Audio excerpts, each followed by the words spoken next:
मेरे प्रिय आत्मा,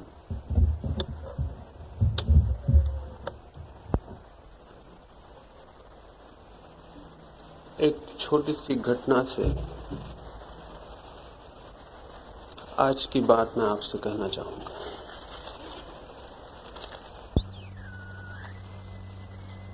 एक बहुत बड़े सम्राट की मृत्यु हो गई थी। उसकी अर्थी निकाली जा रही थी। लाखों लोग उस अर्थी को देखने रास्तों पर इकट्ठे हुए थे। एक बड़ी अजीब बात थी, अर्थी के बाहर दोनों हाथ बाहर निकले हुए थे। जो भी देखा उसी के मन में प्रश्न उठा, ऐसी अर्थी तो कभी देखी नहीं गई जिसमें लाश के हाथ दोनों बाहर हों। और कोई साधारण आदमी भी नहीं मरा था। सम्राट की मृत्यु हो गई थी।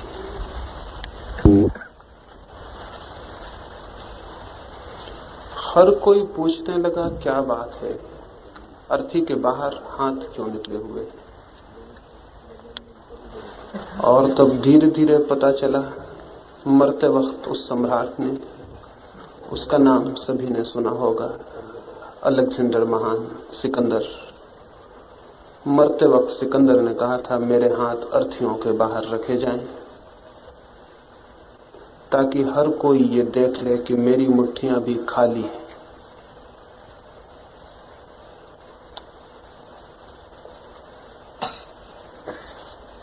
बहुत वर्ष हो गए सिकंदर को मरे हुए।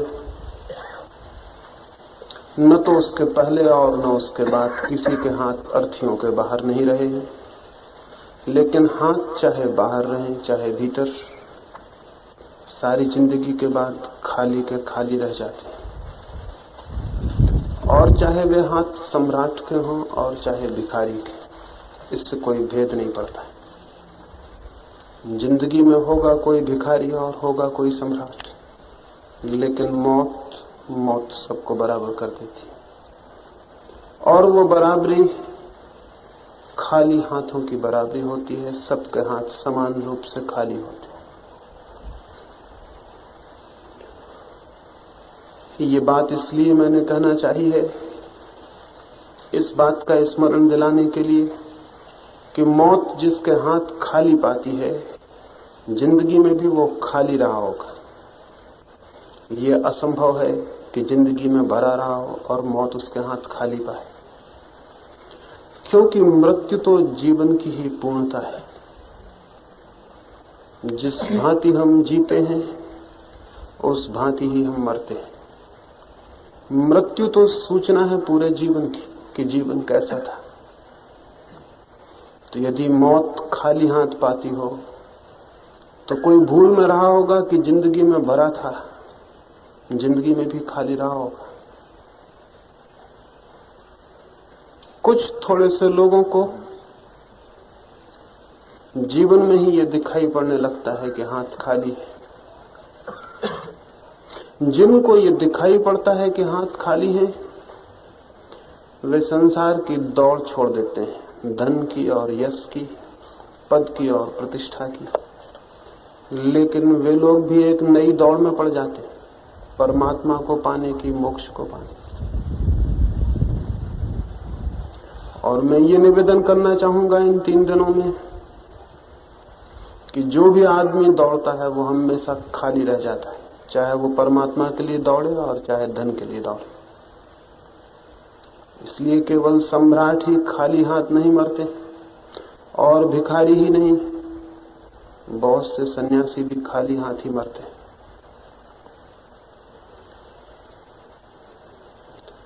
जीवन में जो भी पाने जैसा है वो दौड़ के नहीं पाया जा सकता है। जीवन का सौंदर्य और जीवन का सत्य और जीवन का संगीत कहीं बाहर नहीं है कि कोई दौड़े और उसे पाले। जो कुछ भी बाहर होता है उसे पाने के लिए यात्रा करनी होती है, चलना होता है। और जो भी भीतर है उसे पाने के लिए जो यात्रा करेगा वो भटक जाएगा। क्योंकि यदि मुझे आपके पास आना हो तो मैं चलूंगा और तब आपके पास पहुंच सकूंगा, और अगर मुझे अपने ही पास पहुंचना हो तो चलने से कैसे पहुंचा जा सकता है? मैं तो जितना चलूंगा उतना ही दूर निकल जाऊंगा। अगर मुझे अपने पास पहुंचना है तो मुझे सारा चलना छोड़ देना पड़ेगा, दौड़ना छोड़ देना पड़ेगा, तो शायद मैं पहुंच जाऊं। तो एक तो रास्ता वो है जो बाहर की तरफ जाता है, जिस पर हमें चलना पड़ता है, श्रम करना पड़ता है, पहुंचना पड़ता है। एक रास्ता ऐसा भी है जिस पर चलना नहीं पड़ता और जो चलता है वो कभी नहीं पहुंचता, जिस पर रुकना पड़ता है और जो रुक जाता है वो पहुंच जाता है। ये बात बड़ी उल्टी मालूम पड़ेगी, क्योंकि हमने तो अब तक यही जाना है कि जो खोजेगा वो पाएगा, जो चलेगा वो पहुंचेगा, और जो जितने जोर से चलेगा उतने जल्दी पहुंचेगा, और जो जितने श्रम से दौड़ेगा उतने शीघ्र पहुंच जाएगा। लेकिन इन 3 दिनों में मैं ये निवेदन करूंगा, जो चलेगा वो कभी नहीं पहुंचेगा, और जो जितने जोर से चलेगा उतने ही ज्यादा जोर से अपने से दूर निकल जाए। एक और छोटी कहानी कहूं। एक नदी पर सांझ सूरज ढलता था। 2 भिक्षु नाव से उतरे, एक युवा भिक्षु था और एक बूढ़ा। उन दोनों ने माझी से पूछा कि क्या सूरज डूबने तक हम ये जो सूरज के डूबती रोशनी में चमकती हुई दीवार है गांव की, वहां तक पहुंच जाएंगे? पास ही गांव था और उसके चारों तरफ किले की दीवार थी, और नियम था कि सूरज डूबने के साथ ही उस गांव का दरवाजा बंद हो जाए। तो उन दोनों भिक्षुओं ने पूछा कि क्या हम पहुंच जाएंगे सूरज के डूबते डूबते? उस बूढ़े माझी ने कहा कि अगर धीरे गए तो पहुंच जाओगे, और अगर जल्दी गए तो पहुंचना बहुत मुश्किल है। उन दोनों भिक्षुओं ने समझा कि यह आदमी पागल है, क्योंकि जो ये कहता हो कि धीरे चलोगे तो पहुंच जाओगे और जल्दी चले तो नहीं पहुंच पाओगे, उसको कौन समझदार समझेगा? उसे तो कोई भी पागल समझेगा, पूरी दुनिया पागल समझेगी, आप भी पागल समझेंगे। क्योंकि दुनिया में तो हम यही जानते हैं, दौड़ना जानते हैं, शीघ्रता जानते हैं। ये क्या बात? उसकी बात सुनने को फिर वे और नहीं ठहरे, उसकी बात सुनने जैसी नहीं थी, उसकी पहली बात ही बड़ी गड़बड़ थी। वे दोनों भागे। उचित था यही, तर्क यही कहता है, बुद्धि यही कहती है, अगर पहुंचना है तो दौड़ो। और सूरज ढला जाता है, सांझ हुई जाती है, रात घिर आएगी, द्वार बंद हो जाएंगे, पहुंचना मुश्किल है, फिर रात बाहर ही ठहर जाना होगा। इसलिए वे भागे, जितनी उनमें शक्ति थी उतनी शक्ति लेके भागे। थोड़ी ही देर बाद बूढ़ा भिक्षु गिर पड़ा। उतनी शक्ति न थी दौड़ने की, सिर पर बोझ था, ग्रंथों का ग्रंथ लिए हुए था। गठरी गिर गई और ग्रंथ बिखर गए और उनके पन्ने उड़ गए। पीछे से उस माझी ने अपनी नौका बांधी और वो भी अपनी पतवार लेके धीरे धीरे आता था। युवा भिक्षु बूढ़े भिक्षु के पैरों से खून को साफ कर रहा था और पट्टी बांध रहा था। उस माझी ने आके कहा कि मेरे मित्रों, मैंने कहा था अगर धीरे जाओगे पहुंच जाओगे, अगर जोर से गए नहीं पहुंच पाओगे। तब उन्हें ख्याल में आया कि धीरे चलने की भी कोई कला होती है। लेकिन उसने तो कहा था धीरे चलोगे तो पहुंच जाओगे। इन 3 दिनों में मैं तो और भी बड़े पागलपन की बात आपसे कहने को, मैं तो ये कहने को कि चले तो कभी ना पहुंच पाओगे। तो जब धीमे चलने को ही कोई पागलपन समझे और तेजी से चलना समझदारी मालूम हो तो फिर मेरी बात कैसी लगेगी। लेकिन कुछ कारण हैं जिनसे ऐसा कहता हूं। वो कारण तो धीरे धीरे 3 दिनों में आपको स्पष्ट करूंगा।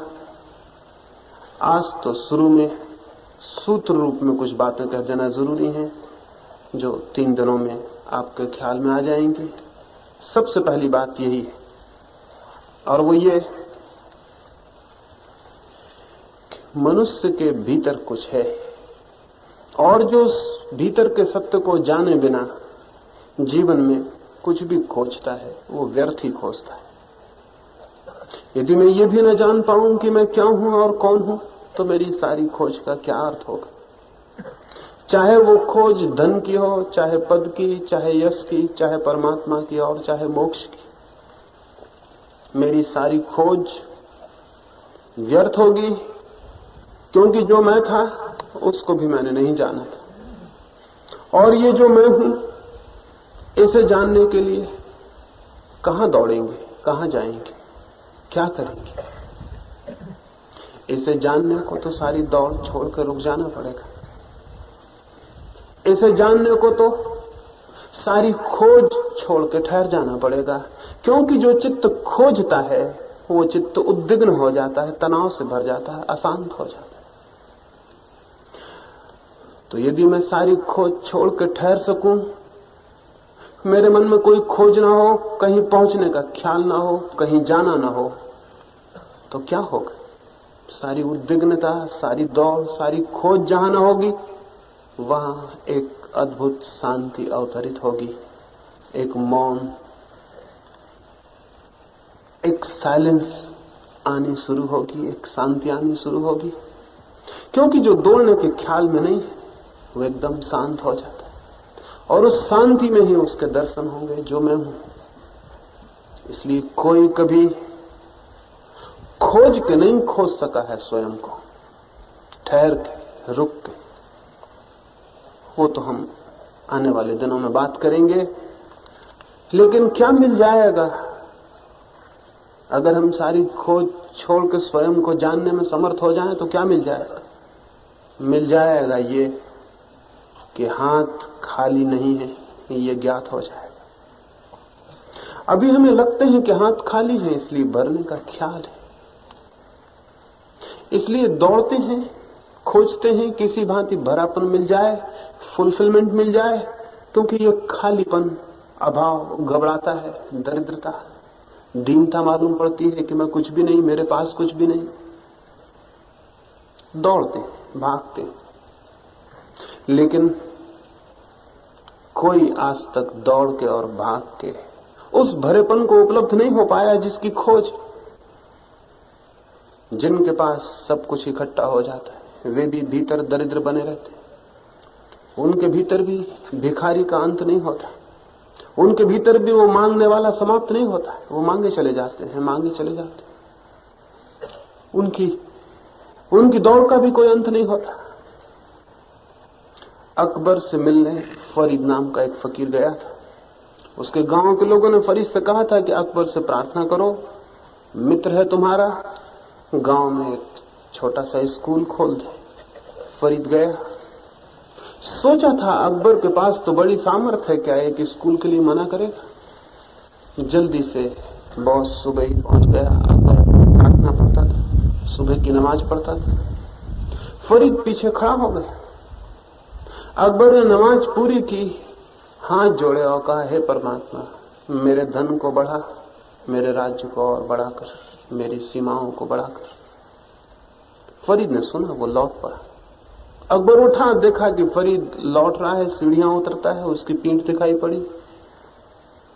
दौड़ा और फरीद को रोका और पूछा कैसे आए और वापस लौट चले। फरीद ने कहा कि मैं सोचता था एक सम्राट के पास जा रहा हूं, यहां तो पाया कि यहां भी एक भिखारी। मैं तो सोचता था कि तुमसे कुछ मांगूंगा गांव के लिए, लेकिन मैंने देखा कि तुम तो खुद ही मांग रहे हो। मैं बड़ी भूल में रहा, और अब मांगना ही होगा तो उसी से मांग लेंगे जिससे तुम मांगते थे। अब तुम्हें बीच में लेने की क्या जरूरत रही। लेकिन एक भ्रम मेरा टूट गया कि मैं सोचता था कि सम्राट के भीतर का भिखारी मर जाता है। ये भ्रम मेरा टूट गया। वस्त्र सम्राट के हो जाते हैं, आत्मा भिखारी की ही बनी रहती है। दुनिया में दो तरह के भिखारी हैं, एक जिनके वस्त्र भिखारी के हैं और एक जिनके वस्त्र सम्राटों के। लेकिन जहां तक आत्मा का संबंध, मुश्किल से कभी कोई सम्राट होता है, सभी लोग भिखारी होते हैं। मांग बंद नहीं होती, मांगते ही चले जाते। क्यों मांगते चले जाते हैं? सब कुछ मिल जाता है फिर भी मांग समाप्त क्यों नहीं होती? नहीं होती इसलिए कि सब कुछ मिल जाता है फिर भी भीतर का जो खालीपन है, जो एम्प्टीनेस, वो जो भीतर सब खाली है वो नहीं भरता। बाहर संपदा इकट्ठी होती चली जाती है, भीतर का खालीपन अपनी जगह बना रहता है, उससे कोई अंतर नहीं पड़ता। नहीं पड़ सकता है अंतर, क्योंकि संपदा है बाहर और खालीपन है भीतर। तो बाहर की संपत्ति भीतर की शून्यता को कैसे भरेगी? कोई उपाय नहीं है। बाहर के सिक्के भीतर की शून्यता को कैसे भरेंगे? बाहर की संपत्ति बाहर पड़ी रह जाएगी, ढेर इकट्ठे हो जाएंगे और भीतर का गड्ढा भीतर रहेगा। उन दोनों का कोई संबंध नहीं, उन दोनों के मिलने का कोई स्थान नहीं। वे दोनों अलग अलग बातें। भीतर की दरिद्रता बाहर की समृद्धि से इसीलिए नहीं मिट पाती क्योंकि उन दोनों का कहीं मिलन ही नहीं होता, उनका कोई संबंध ही नहीं। लेकिन क्या भीतर की भी कोई समृद्धि हो सकती है? कुछ लोग सोचते हैं कि हो सकती, तो वे भजन में, पूजा में, प्रार्थना में लग जाते हैं।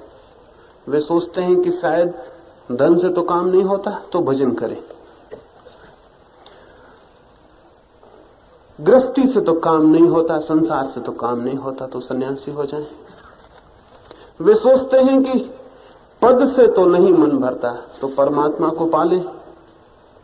लेकिन उनका परमात्मा भी बाहर होता है और उनके भजन भी बाहर होता है और उनका मंदिर भी बाहर होता है।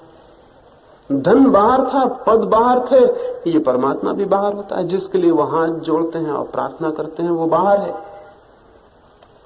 जिस परमात्मा के सामने वे हाथ जोड़ते हैं वो बाहर होगा,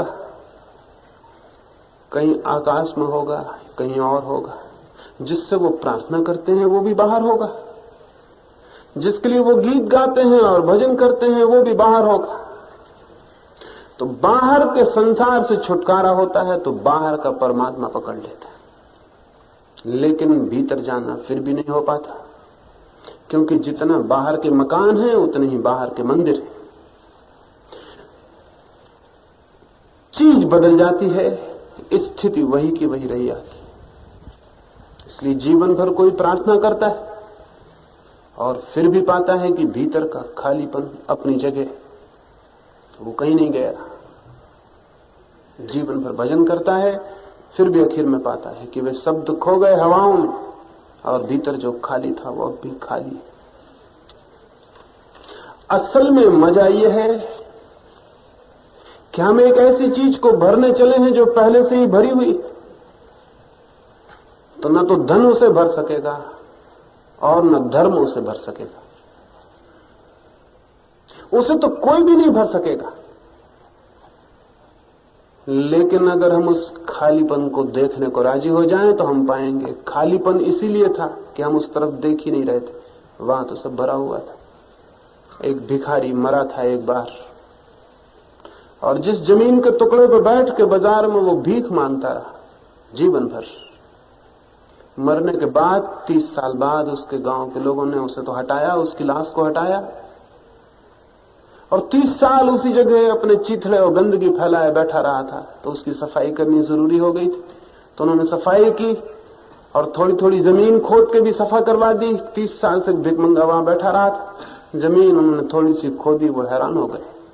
जमीन खोदते ही वहां तो अटूट खजाना गड़ा हुआ था, और तब वे हंसने लगे कि मुश्किल अजीब बात हो गई, भिखारी उसी खजाने पर बैठा हुआ भीख मांगता रहा। 30 साल चिथड़ों में जिया, भूखा मरा और मर गया, और जिस जमीन पर बैठा था वहां खजाना गड़ा था। उन लोगों ने मुझे ये खबर बताई, उस गांव के लोगों ने, तो मैंने उनसे कहा कि तुम उस भिखारी पे हंस रहे हो और तुम मर जाओगे तो दूसरे लोग तुम पे हंसेंगे। उन्होंने कहा क्यों? उनका मैंने कहा हर आदमी जिस जगह खड़ा है वहां खजाना खड़ा हुआ है, लेकिन जिंदगी भर भीख मांगता और पता नहीं चलता कि मैं जहां खड़ा हुआ हूं वहां खजाना खड़ा हुआ है। हर आदमी जहां है वहां खजाना है, और जिस परमात्मा को हम खोजते हैं वो वहां है जहां हम हैं, इसलिए उसे हम कभी नहीं खोज पाएंगे कहीं खोजने जाएंगे तो। और जिस यश को और जिस धन को और जिस संपत्ति को हम खोजते हैं वो वहां है जहां हम हैं, इसलिए हम खोजें और मिट जाएं, हम कभी नहीं खोज पाएंगे। वो है हमारा स्वरूप जिसे हम खोज रहे हैं, और जब तक हम खोजते रहेंगे तब तक स्वरूप का कोई बोध नहीं हो सकता। जो खोज को छोड़ देता है और खोज को छोड़ के खड़ा होता है उसे दिखाई पड़ता है कि मैं कौन। एक आदमी दौड़ रहा हो, दौड़ते हुए आदमी को पता भी नहीं चल सकता कि मैं कौन। ठहरे, रुके, थोड़ी दौड़ बंद हो, थोड़े चित्त का भागना बंद हो, तो शायद उसे दिखाई पड़े कि मैं कौन। और जिस क्षण उसे दिखाई पड़ता है कि मैं कौन हूं, वो पाता है मैं तो कभी खाली था ही नहीं। बुद्ध को समाधि उपलब्ध हुई। कुछ लोगों ने जाकर उनसे पूछा कि आपको ज्ञान उपलब्ध हुआ है, आपको क्या मिला ज्ञान में? बुद्ध हंसने लगे और उन्होंने कहा कि मिला तो कुछ भी नहीं, बल्कि कुछ खो गया। वे लोग हैरान हुए और उन्होंने कहा कि हम तो सुनते रहे हैं कि ज्ञान होता है तो कुछ मिलता है। बुद्ध ने कहा नहीं, मिला तो कुछ भी नहीं, क्योंकि जैसे ही आंखें खुली दिखाई पड़ा कि जिसे मैं सोचता था कि खो गया है वो तो खोया ही नहीं था। मिला वही जो सदा से मिला ही था, इसलिए उसे मिलना नहीं कह सकता हूं। हां, कुछ खो जरूर गया, ये भ्रम खो गया कि मेरे पास कुछ भी नहीं। ये जो दौड़ है हमारी, इस दौड़ को बदल नहीं लेना है। एक चीज को छोड़ के हम दूसरी चीज के लिए दौड़ने लगे, इससे कोई फर्क नहीं पड़ता, इससे कोई भी फर्क नहीं पड़ता है। जब तक हम दौड़ते हैं तब तक हम नहीं पा सकेंगे। तो कैसे हम रुक जाएं, कैसे हम ठहर जाएं? क्या कोई उपाय है, कोई मार्ग है कि हम ठहर जाएं? क्या कोई दृष्टि है जहां हम रुक जाएं? उसकी तो हम 3 दिनों में बात करेंगे, लेकिन उस बात की तैयारी के लिए कि उस बात को वो बात आपको दिखाई पड़ सके, कुछ थोड़े से सूत्र आपसे कहना चाहूंगा, जिनके आधार पर अगर 3 दिन हम थोड़े से जिए तो शायद जो बात मैं कहूं वो आपको दिखाई पड़ जाए। क्योंकि महत्वपूर्ण ये नहीं है कि मैं कुछ कहूं, मेरे कहने का क्या महत्व है। सवाल तो ये है कि वो आपको दिखाई पड़ जाए। हो सकता है कि मैं कहता रहूं और आपको दिखाई न पड़े, तो उस कहने का कोई भी प्रयोजन नहीं, कोई अर्थ नहीं। इसलिए ये महत्वपूर्ण नहीं है बहुत कि मैंने क्या कहा, बहुत महत्वपूर्ण ये होगा कि आपने कैसे सुना। तो इन 3 दिनों में अगर कुछ सूत्रों पर आप प्रयोग करेंगे तो जो मैं कहूंगा शायद वो कम्युनिकेट हो पाए, वो आप तक पहुंच पाए, आप तक मेरी बात पहुंच जाए। बहुत कठिन है ये बात, किसी की बात किसी तक पहुंचनी बहुत कठिन है।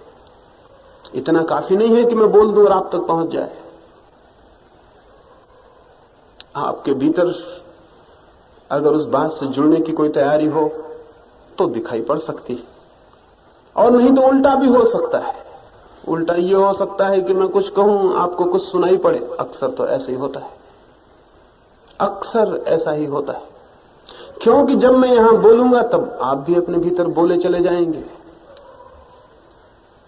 एक बहुत बड़े मनोवैज्ञानिक के चिकित्सालय में 2 पागल नए चिकित्सा के लिए लाए गए।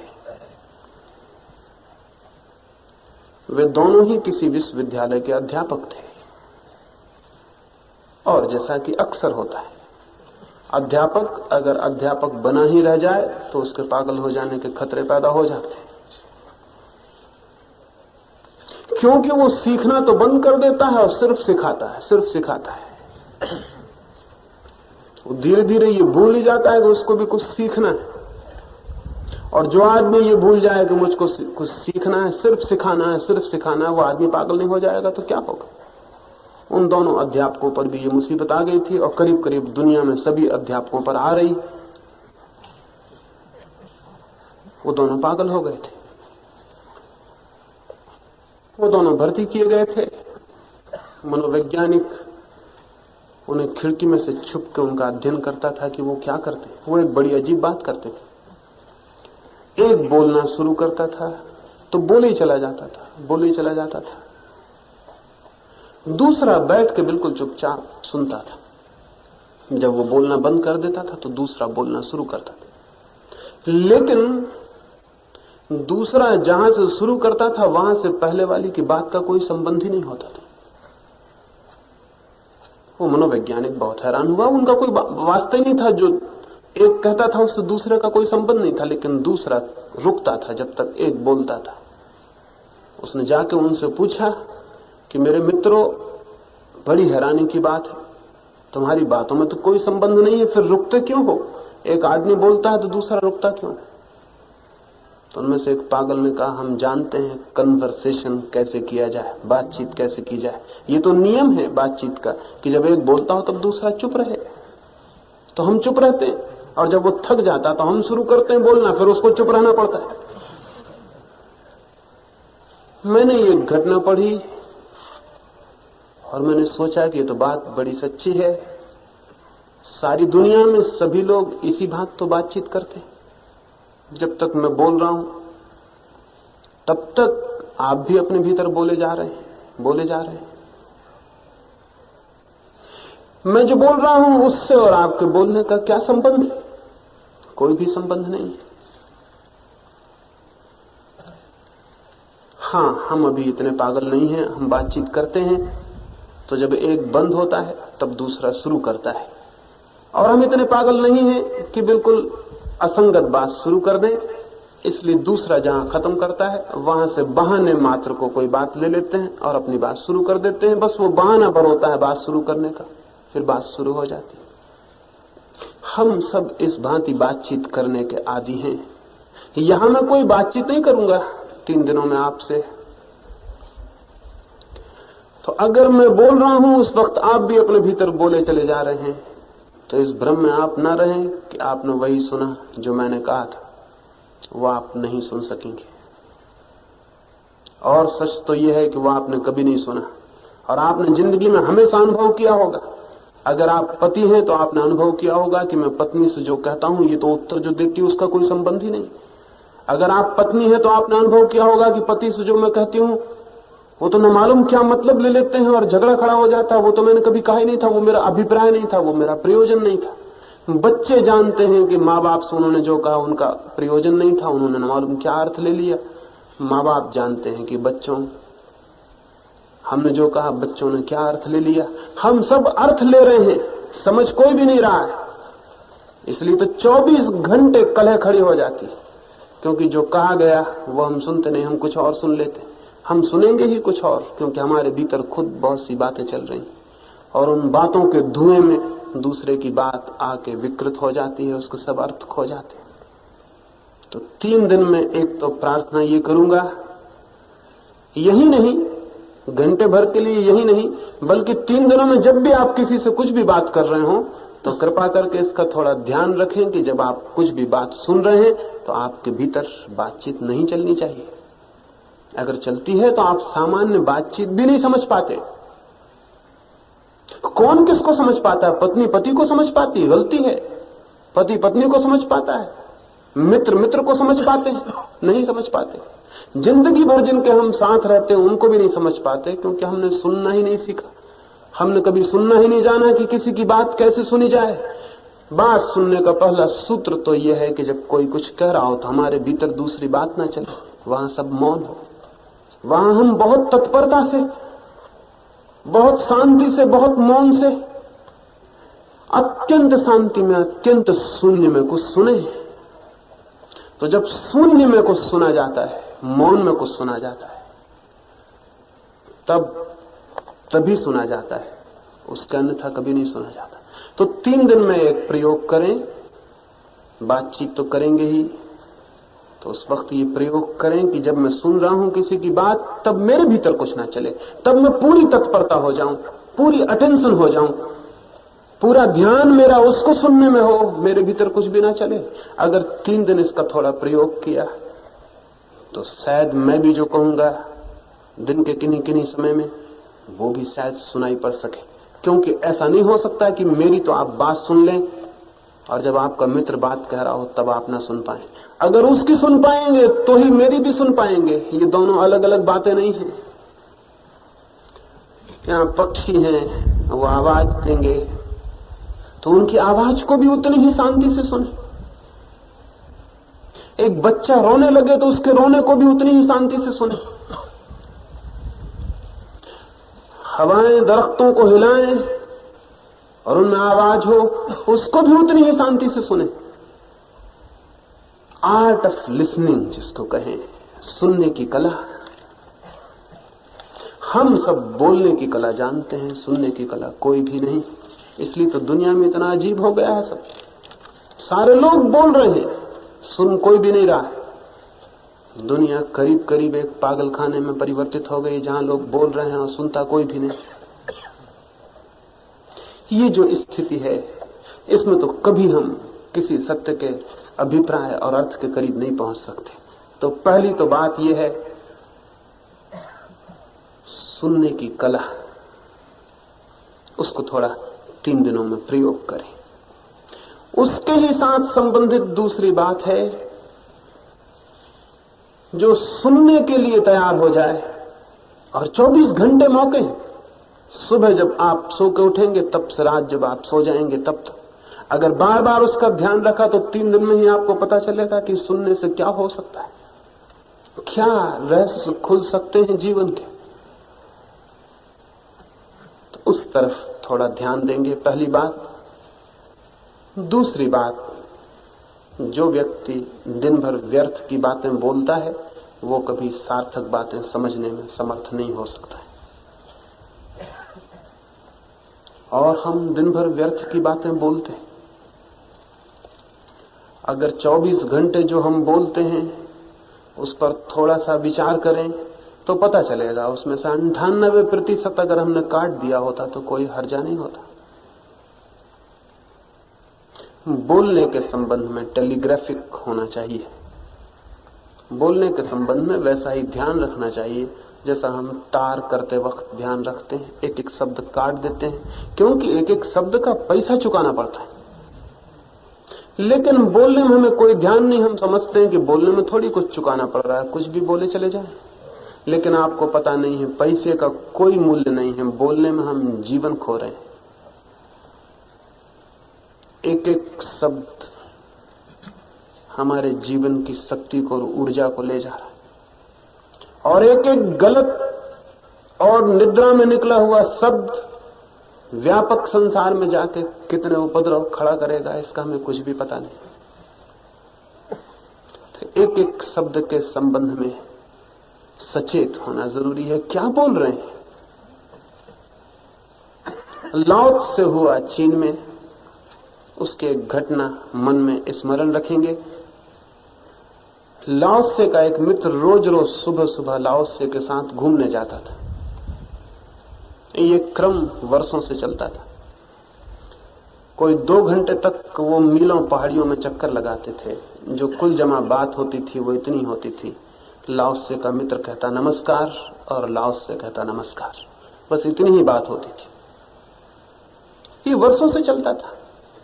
एक दिन उसके मित्र का भी मित्र मेहमान हुआ मित्र के घर में, तो वो अपने मेहमान को भी लाओसे के साथ घूमने को ले आया। जब वे तीनों लौट आए घूमकर, तो लाओसे ने अपने मित्र के कान में कहा कि भाई अपने मित्र को कल से मत लाना, ये बहुत बातूनी मालूम पड़ता है। और बातूनी होने का क्या मामला था? मामला कुल इतना था कि रास्ते में मित्र के मित्र ने इतना कहा था, आज मौसम बहुत अच्छा है, बस इतनी ही बात कही थी। लाओसे के मित्र ने पूछा, इतनी सी बात के लिए आप कहते हैं बातों नहीं? लाओसे ने कहा, बिल्कुल फिजूल बात थी, क्योंकि मौसम हमको भी दिखाई पड़ रहा था, तुमको भी और उसको भी। एकदम एब्सर्ड थी बात, एकदम बेमानी थी, मीनिंगलेस थी, उसमें कोई अर्थ ही नहीं था। क्योंकि मैं भी वहां जिंदा था, तुम भी वहां जिंदा थे, वो भी वहां जिंदा था, हम तीनों देख रहे थे, इसको कहने की कहां जरूरत थी? अगर ऐसी बात भी अर्थहीन है तो हमारी और सारी बातों का क्या होगा जो हम 24 घंटे किए जा रहे हैं? इन 3 दिनों में थोड़ा ख्याल रखें, अर्थहीन न बोलें। अगर सार्थक को समझना हो तो अर्थहीन न बोलें, क्योंकि जो अर्थहीन बोलता है वो सार्थक को नहीं समझ सकेगा। अगर सार्थक को समझने की बुद्धि उसमें आ जाए तो अर्थहीन नहीं बोल सकेगा। ये दोनों बातें एक साथ नहीं चल सकती। तो 3 दिनों में थोड़ा इसका ध्यान रखें कि हम अर्थहीन न बोलें, व्यर्थ न बोलें। कितना हम व्यर्थ बोल रहे हैं, कितना हम व्यर्थ बोल रहे हैं। 24 घंटे बोल रहे हैं।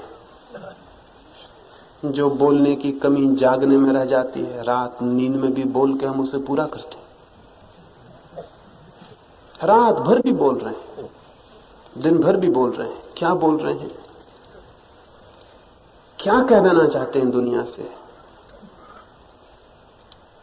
इस पर थोड़ा विचार करें, इसे थोड़ा छांटें, इसे बोधपूर्वक जाने दें। जबरदस्ती मौन से बैठ जाने का कोई अर्थ नहीं है, क्योंकि एक आदमी जबरदस्ती मौन से बैठ जाए तो भीतर भीतर बोलता रहेगा, सुलगता रहेगा, भीतर भीतर उबलता रहेगा, उससे कोई फर्क नहीं पड़ता। इसलिए मैं मौन के लिए नहीं कह रहा हूं, मैं कह रहा हूं बोलने की व्यर्थता को समझें। और अगर बोलना व्यर्थ होता जाएगा तो जितना बोलना व्यर्थ हो जाएगा उतना गिर जाएगा, और तब एक वास्तविक मौन भीतर विकसित होगा। वो मौन जबरदस्ती नहीं लिया जा सकता कि हम सोमवार मौन रखते हैं, रविवार मौन रखते हैं। ऐसा मौन रखने से कहीं मौन आया दुनिया में? क्योंकि जो आदमी रविवार को समझदार है वो सोमवार को फिर नासमझ हो जाएगा क्या? ये मौन होगा थोपा हुआ, जबरदस्ती। मौन का अर्थ नहीं है, बोलने की व्यर्थता दिखाई पड़नी चाहिए। तो जितना बोलना व्यर्थ है वो खो जाए, सार्थक बोलना शेष रह जाएगा। सार्थक बोलना अत्यंत अल्प है, और बाकी जो अंतराल होंगे वो मौन के हो जाएंगे। और बड़े रहस्य की बात है कि मौन से जो बोलना निकलता है वो बात ही कुछ और है, शब्द का मूल्य ही कुछ और है। और निरंतर बातचीत से जो बोलना निकलता है उसका कोई भी मूल्य नहीं। वो हमारी विक्षिप्तता का हिस्सा है, वो हमारे मैडनेस का हिस्सा है। आप अगर ये सोचते हो कि आप इसलिए बात कर रहे हैं कि मित्र मौजूद है इसलिए बात कर रहे हैं, तो आप गलती में। आप सोचते हो कि इसलिए बात करनी जरूरी है कि ये तो मामला बहुत आवश्यक है इसलिए मैं बात कर रहा हूं, तो भी आप गलती में। आपको पता नहीं, ये बहाने हैं बात करने के। अगर आपको एक कमरे में बिल्कुल अकेला बंद कर दिया जाए तो 2-4 दिन के बाद आप अकेले में ही बातचीत शुरू कर देंगे। इस पर तो प्रयोग हुए। ये तो हमारे बहाने हैं कि जरूरी बात थी इसलिए हम कर रहे हैं। जरूरी बात तो खूंटी की तरह काम कर रही है, जिस पर हम कोट टांग देते हैं अपना खूंटी पर। हमारे भीतर उबल चल रही है, हमारे भीतर उपद्रव चल रहा है, हमारे भीतर एक विक्षिप्त दौड़ चल रही है, उसको हमें टांगना है कहीं भी, तो कोई भी बहाना ले लेते हैं, खूंटी की तरह उस पर टांग देते हैं। तो इसके प्रति जागना जरूरी है कि हमारे भीतर ये क्या चल रहा है। व्यर्थ बोलने के प्रति अगर 3 दिनों में थोड़ी सजगता आई तो सार्थक सुनने का सामर्थ्य भी पैदा होगा। तो इन 3 दिनों में यहां व्यर्थ न बोले। अभी यहां कहा गया कि यहां सफाई का बड़ा ध्यान है, तो कोई चीज न फेंकें, कुछ गंदगी न फैलाएं। कोई फिक्र नहीं, थोड़ी बहुत गंदगी आप फैला भी दें तो वो शारदा ग्राम के संयोजक बाद में साफ कर लेंगे।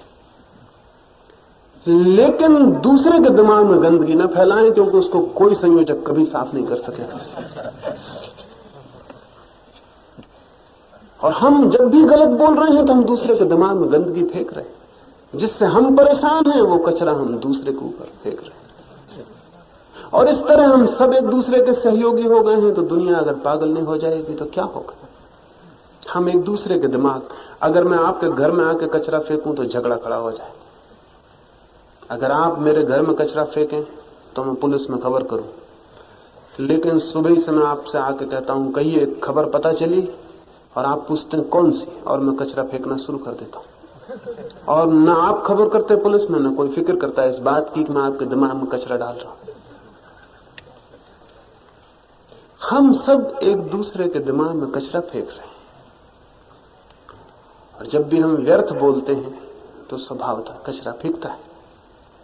तो जब आपको लगे कि कोई बात अत्यंत आवश्यक है, मेरी कहने की मजबूरी के कारण नहीं कि मेरे भीतर उबल रही है इसलिए मुझे कह देना है, बल्कि आपको लगे कि जीवन ने उसे चाहा है, उसकी जरूरत पड़ी है, तो ठीक।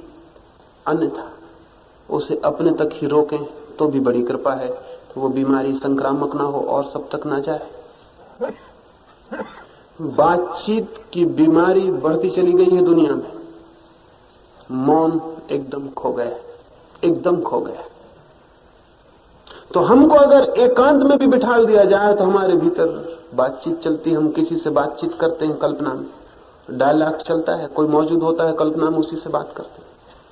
तो यहां हम ध्यान करने को बैठेंगे और अगर आपकी ऐसी आदत रही तो ध्यान तो क्या, आप आंख बंद करके बैठ जाएंगे और किसी काल्पनिक मित्र से, शत्रु से बातचीत जारी रखेंगे। उसका कोई प्रयोग अर्थ नहीं होगा। ऊपर से दिखाई पड़ेंगे हम आंख बंद किए बैठे हैं, भीतर काम जारी रहेगा। तो दूसरा निवेदन यह है कि ये बातचीत करने की जो बीमारी है इसके प्रति थोड़ा सचेत होना जरूरी है। इन 3 दिनों में थोड़ा प्रयोग करें, और जिस चीज के प्रति सचेत हो जाएंगे, कठिनाई नहीं है बहुत। हम सचेत नहीं हैं, यही कठिनाई है और कोई कठिनाई नहीं। तो जरा देखें कि व्यर्थ की बातचीत आपसे न हो।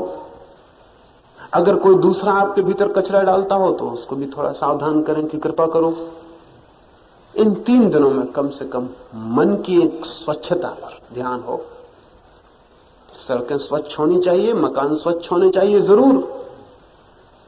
वे अस्वच्छ क्यों हैं? वे इसलिए अस्वच्छ हैं कि भीतर मन गंदगी से भरा हुआ है। वो गंदगी सड़कों पे भी फैल जाती है, मकानों में भी फैल जाती है। तो हम अगर किसी तरह कोशिश करके मकान और सड़कें साफ भी कर लें, आदत भी बना लें, तो भी बहुत फर्क नहीं पड़ता। हमारी आत्मा वैसी की वैसी रह जाती है। वहां फर्क होने चाहिए। तो मैंने आपसे कहा सुनने के संबंध में, लिसनिंग के बाबत 3 दिन प्रयोग करें, और दूसरा बोलने के संबंध में शब्द क्षीण हो जाए, व्यर्थ हो जाए और मौन गहरा हो जाए तो सुनना संभव हो जाएगा। ये तो 2 सूत्र। तीसरा सूत्र, शांति से सुनना जरूरी है, सार्थक बोलना जरूरी है, और स्वीकार पूर्वक जीना जरूरी है। हम अस्वीकार से जीते हैं, रेसिस्टेंस से जीते हैं। हर चीज में रेसिस्टेंस है हमारे। किसी मित्र ने कहा कि 8-10 लोग एक कमरे में ठहरेंगे तो बहुत मुश्किल है, पता होता तो हम आते ही नहीं यहां। अब अगर ये ख्याल मन में आ गया कि 8-10 लोग जिस कमरे में ठहरे उसमें मैं कैसे रह सकता हूं, तो जरूर वे 8-10 लोग बाधा बन जाएंगे, जरूर बाधा बन जाएंगे। दिमाग ने एक रेसिस्टेंस बना लिया, एक विरोध बना लिया। मैं एक छोटे से रेस्ट हाउस में पीछे मेहमान था। छोटा सा गांव था और गांव भर के कुत्ते उस रेस्ट हाउस के आसपास रात को इकट्ठे हो गए। मेरे एक मित्र भी साथ थे। वो करबटें बदलने लगे और उन्होंने कहा कि नींद आनी बहुत मुश्किल है, सोना मुश्किल है। ये कुत्ते तो सब यहाँ गांव भर के इकट्ठे शोरगुल कर रहे हैं। 2 दफा बाहर जाकर उनको भगा भी आए, लेकिन जिसको भी हम भगाए वो बहुत जल्दी वापस लौट आता है। वो कुत्ते, वो मित्र भीतर भी नहीं आ पाए और वापस आ गए। शायद उन्होंने सोचा होगा कि जरूर यहाँ कोई महत्वपूर्ण बात है, यहाँ से भागना ठीक नहीं। तो जहां से भी हम चीजों को हटाते हैं वही वापस लौट आती। कुत्ते भी आदमी से कोई कम समझ तो है नहीं, वो भी वापस लौट आए। वो मित्र परेशान हो गए, उन्होंने कहा तो नींद हराम कर दी। मैंने उनसे कहा इन कुत्तों को पता भी नहीं है कि आप यहां ठहरे हुए और आपसे इनका क्या संबंध, और ये क्यों आपकी नींद हराम करना चाहेंगे? इनको कोई पता भी नहीं है आपसे। आप चले जाएंगे तब भी यहाँ इकट्ठे होते रहेंगे और चिल्लाते रहेंगे। आपसे इनका कोई संबंध नहीं है। हाँ, आपका इनसे कोई संबंध जरूर बन गया, रेसिस्टेंस का, विरोध का। कुत्तों को कोई भी पता नहीं है कि आप यहाँ हैं। उनकी तरफ से कोई नाता नहीं है, आपसे कोई रिलेशनशिप नहीं है, लेकिन आपकी तरफ से नाता खड़ा हो गया है। और वो नाता ये खड़ा हो गया है, इस विचार ने सारी दिक्कत खड़ी कर दी है कि कुत्ते भौंक रहे हैं तब तक मैं कैसे सो सकता हूं। मैंने उनसे कहा कि इस विचार को जगह कोई और विचार भी हो सकता है। उन्होंने पूछा क्या? मैंने कहा कि लेट जाएं और कुत्ते भौंक रहे हैं इसे शांति से सुने, इसे विरोध ना करें। कुत्ते भौंक रहे हैं, ठीक है, हमारा क्या बस है? आकाश में तारे निकले हुए हैं, जमीन पे पौधे निकले हुए हैं, पक्षी उड़ते हैं, कुत्ते भौंकते हैं, ये हो रहा है। ये जो विस्तीर्ण जगत है उसका हिस्सा है। इसे शांति से सुने, इसके प्रति विरोध छोड़ दें। और मैंने उनसे कहा कि आप हैरान होंगे कि कुत्तों का भौंकना नींद का तोड़ना तो बनेगा ही नहीं, बल्कि संगीत बन जाएगा और नींद ले आएगा। वो कोई 15 मिनट लेटे रहे आंख बंद किए, फिर उनकी नींद लग गई होगी। सुबह वो उठे और मुझसे बोले ये तो बड़ी अजीब बात हुई। मैंने जैसे ही विरोध छोड़ दिया और सुनने लगा उनकी आवाज को, निश्चित ही मैं कौन हूं जो विरोध करूं? जमीन पर मैं भी हूं, कुत्ते भी हैं। कुत्तों का होना भी उतना ही सार्थक है जितना मेरा होना। ठीक है, उनकी आवाज में सुनने लगा, और जैसे मैं उनकी आवाज सुनने लगा और मेरे भीतर विरोध टूट गया, मैंने पाया उनकी आवाज आती है और चली जाती, और मेरे भीतर उससे कोई तनाव, कोई विक्षोभ कुछ भी पैदा नहीं हो रहा।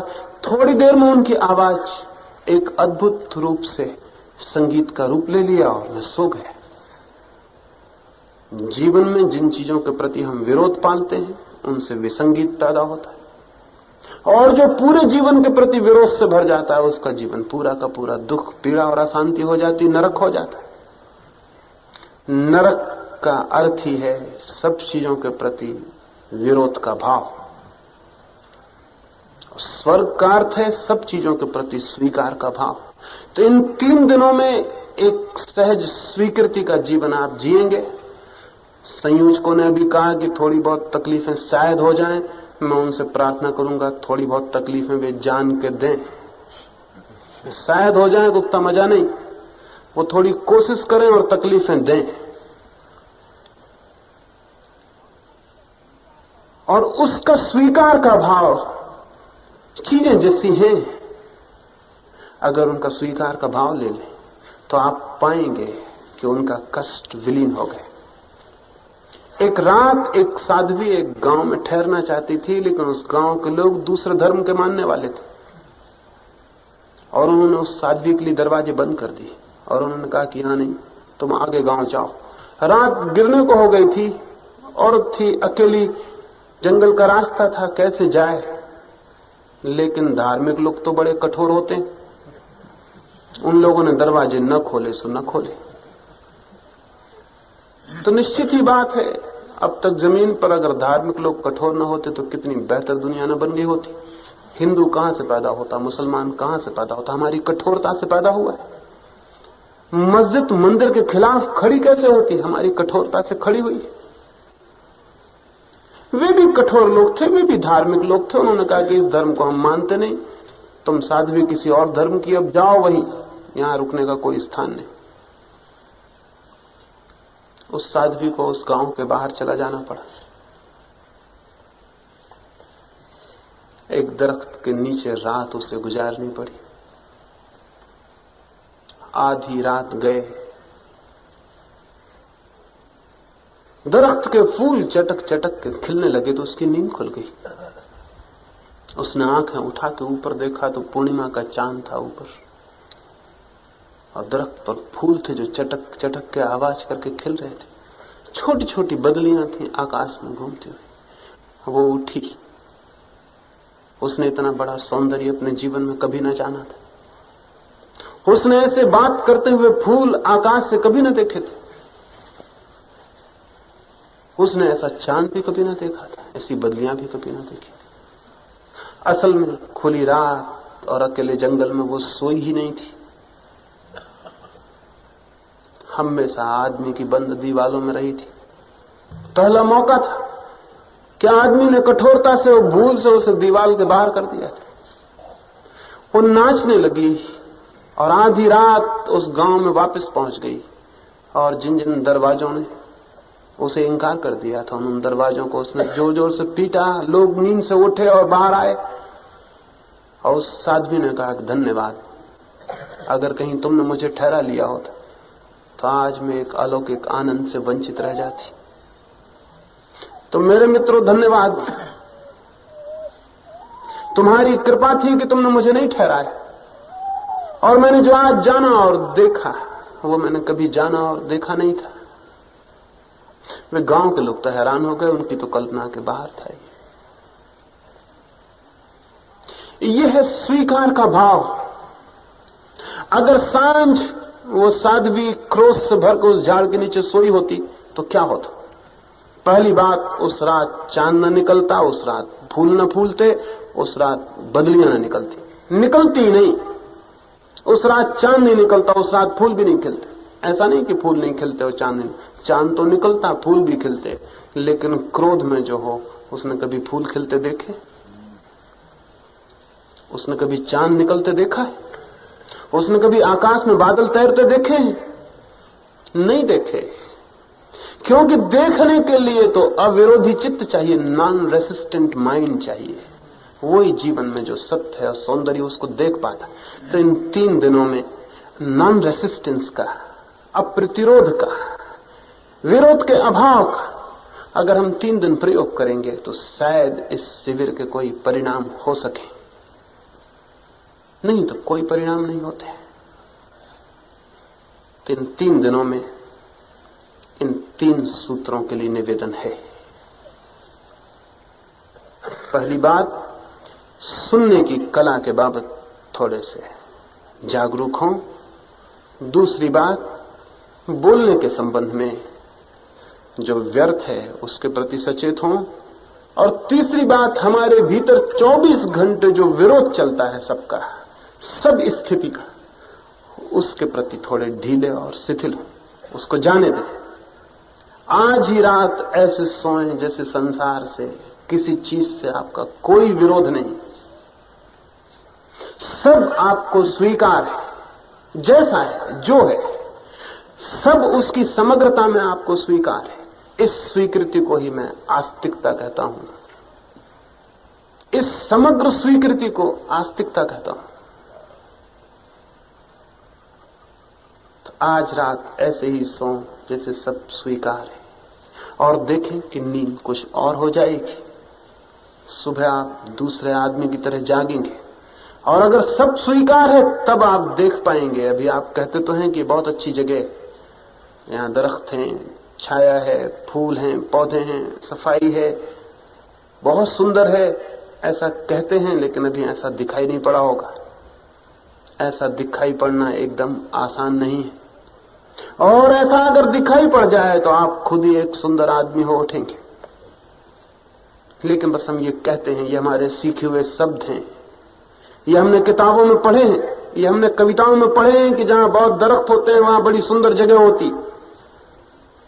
ये हमने जाना नहीं है, ये हमने देखा नहीं है, क्योंकि इसे देखने के लिए जो बात जरूरी है वो हमारे भीतर नहीं है। वो है नॉन रेसिस्टेंट माइंड, वो एक ऐसा मन, एक ऐसा चित्त जिसमें विरोध ना हो। तो आज रात ऐसे सोएं जैसे आपका इस संसार से कोई विरोध नहीं है, किसी तल पर आपका कोई विरोध नहीं है। तो सुबह आप बिल्कुल दूसरी बात अनुभव करेंगे।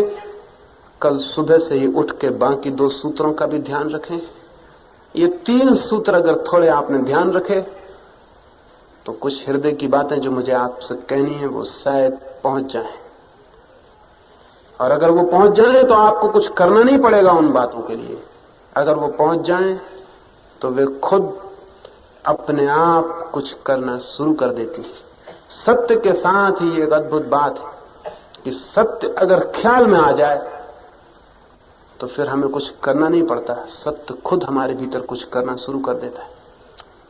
और जब सत्य हमारे भीतर कुछ करना शुरू कर देता है तब जिंदगी में कुछ भराव आना शुरू होता है, कुछ फुलफिलमेंट मालूम होता है। लगता है कि कहीं पहुंचे, लगता है कि कुछ पाया, लगता है कि हाथ भरे हुए हैं। तो परमात्मा से प्रार्थना करता हूं इस उद्घाटन चर्चा में कि आपकी मौत आपके हाथ खाली न देखे। और ये तभी हो सकता है जब आपकी जिंदगी आपके हाथों को भरा देख ले। और ये किसी और पर नहीं, बिल्कुल आप पर और एकदम आप पर निर्भर है कि आपके हाथ भरे हो जाएं। हाथ तो भरे हुए हैं लेकिन देखने की दृष्टि उन हाथों की हमारे पास नहीं। इन 3 दिनों में उस तरफ थोड़ा सा हम काम करेंगे। दूर दूर से आप इकट्ठे हुए हैं, मैं भी आपका स्वागत करता हूं। एक बड़े जीवन के लिए, एक बड़े जीवन के द्वार के लिए आपके लिए आमंत्रित भी करता हूं। परमात्मा करे वो मिले जीवन में जिसे पाए बिना जीवन व्यर्थ है, और जिसे पाकर जीवन एक धन्यता बन जाता है, एक कृतार्थता बन जाता है। तो 3 दिन बहुत कुछ बात आपसे करनी है, लेकिन बात कम, कुछ और करना है जो बात के बाहर है और पार है। उसको ही मैं ध्यान कहता हूं, लेकिन ध्यान से मेरे वे अर्थ नहीं है जो प्रचलित हैं। किस बात को ध्यान कहता हूं वो तो हम सुबह से शुरू करेंगे। अभी रात समग्र स्वीकार के भाव से जाके सो जाएं, और यहां से जाते वक्त ही प्रयोग शुरू करें कि बातचीत शुरू न कर दें। सोते वक्त भी बिना बातचीत के सो जाएं। देखें आपकी बिना बातचीत के दुनिया का कोई हर्जा नहीं हो जाएगा, कोई नुकसान नहीं हो जाएगा। परमात्मा करे जिस आकांक्षा को लेकर आप आए वो